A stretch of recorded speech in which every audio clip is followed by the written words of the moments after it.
If a woman takes off the idea that the job of keeping this relationship stable is only on me, that if only I was good enough, I could have made this work. If only I had more tolerance, I could have made this work. If only I could have sacrificed a little bit more, I could have made this work. We are losing the very thin line between compromise and self sacrifice. A compromise feels warm.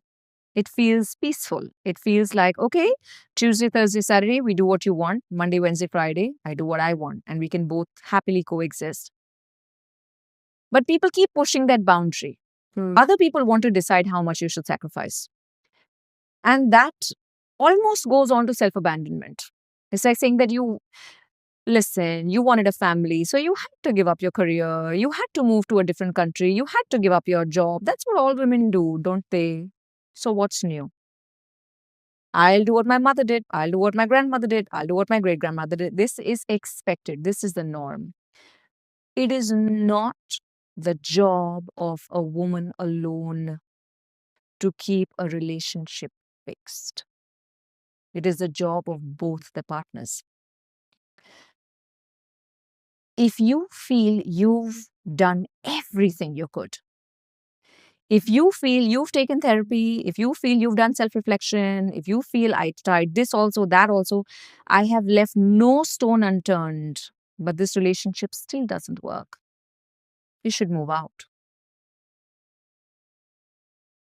But don't escape at the first escape route that you get. Don't leave a relationship without working on it. And what are ways to work on it? See your relationship from the perspective of a third person. Let an outsider hear you and see the anomaly. Only a third person from the outside will be able to see the loopholes, because two people in the relationship sit in their own egos. They sit in their own protective mechanisms. They sit in their own defensive mechanisms. People hold their morality very, very tight to their identity. They hold their right, wrong, good, bad very tight.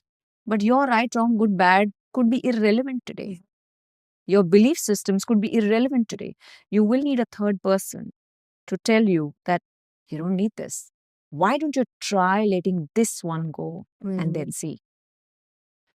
You need an aha moment to think differently. Because otherwise, you're just listening to your own voice in your head. It's the same voice that has been repeating for 40 years. It's not going to tell you anything different. You need an outside lens to tell you that. Now, whether that is your guru, whether that is a relationship help program, whether that is a counselor, whether that's a book, be open to feedback. Let your ego not block it. You can't always be right in your relationship. I can't always be right in mine. I may have all the gyan of how relationships work, but I could still be messing up. We all live in polarities, right? Every individual. If I am a confident person, that doesn't mean I'm not going to have days where I'm insecure.